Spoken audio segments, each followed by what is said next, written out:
வணக்கம்.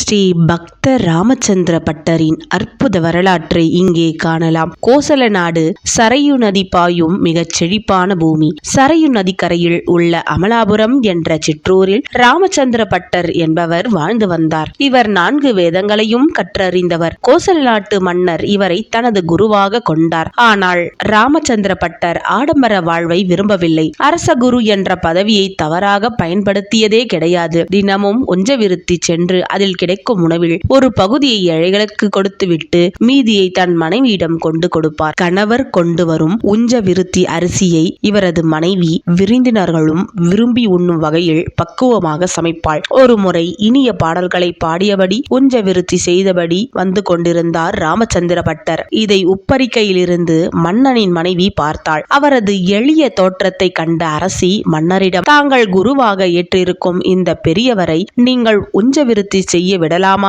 இது மிக பெரிய பாவமல்லவா என்று கேட்டாள். அதற்கு பதிலளித்த அரசன், அவர் பெரிய மகான், ஆசைகள் இல்லாதவர். எவ்வளவு பொன் பொருள் கொடுத்தாலும் அதை ஏற்றுக்கொள்ள மாட்டார். எனவே என்னால் எதுவும் செய்வதற்கில்லை என்றான். எனவே அரசி அவரது மனைவிக்கு பொருட்களை அனுப்பலாமா என ஆலோசனை செய்தாள். அதன்படி பட்டாடைகள், விலையுயர்ந்த ஆபரணங்களை ராமச்சந்திர பட்டரின் மனைவியிடம் ஒப்படைக்க சென்றாள். அரசியை பட்டரின் மனைவி வரவேற்றாள். அவள் கொடுத்த பொருட்களை மகிழ்ச்சியுடன் ஏற்றுக்கொண்டாள். வெளியில் சென்றிருந்த பட்டர் வீடு திரும்பினார். நடந்த விவரங்களை அறிந்தார். அடி அசடே, அரசியிடம் நீ ஏன் பொருட்களை பெற்றாய்? பணமும் காசும் கொடிய விஷம் என்பதை நீ அறியவில்லையா என்றார். மறுநாள் ஹோமம் செய்யும் போது ஹோமத்தின் முடிவில் பூர்ணாகுதி கொடுக்கும் பொழுது அரசி கொடுத்த பட்டாடைகளையும் ஆபரணங்களையும் ஓமகுண்டத்தில் போட்டுவிட்டார். பட்டரின் மனைவிக்கு மிகவும் வருத்தமாகிவிட்டது. மன்னனுக்கும் இந்த செய்தி எட்டியது. அவன் பட்டரின் வீட்டிற்குள் வந்தான். பட்டரின் மனைவி கலங்கி போனாள். மன்னர் கொடுத்த பரிசு பொருட்களை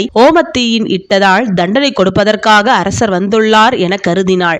மன்னன் பட்டரிடம், என் மனைவி அளித்த பொருட்கள் தங்களுக்கு வேண்டாம் என்று சொன்னதாக அறிந்தேன், அதை திரும்பி தாருங்கள் என்றான். பட்டர் சிறிதும் தயங்கினார். ஏதோ ஒரு தைரியத்தில், நீங்கள் அளித்த பொருட்களை இன்னும் சற்று நேரத்தில் தந்துவிடுகிறேன், பொறுத்திருங்கள் என சொல்லிவிட்டு ஓமகுண்டத்தின் முன்பு கண்மூடி தியானம் செய்ய ஆரம்பித்து விட்டார். சற்று நேரத்தில் ஓமகுண்டத்திலிருந்து ஆடைகளும் ஆபரணங்களும் ஊற்று நீர் போல பொங்கி வெளியே வந்தது. அனைவரும் இதை பார்த்து திகைத்து நின்றனர். மன்னன் பட்டரின் கால்களில் விழுந்து தன்னை மன்னிக்கும்படி வேண்டினான். அந்த பொருட்களை ஏழைகளுக்கு பகிர்ந்து கொடுத்தார். பட்டர் ராமநாமமும் ஹரிநாமமும் சொல்லியபடியே காலத்தை கழித்தார். இத்துடன் ஸ்ரீ பக்த ராமச்சந்திர பட்டரின் அற்புத வரலாறு நிறைவடைந்தது. மீண்டும் அடுத்த தொகுப்பில் ஸ்ரீ பக்த குரு நானக் தாசரின் அற்புத வரலாற்றை காணலாம். நன்றி, வணக்கம்.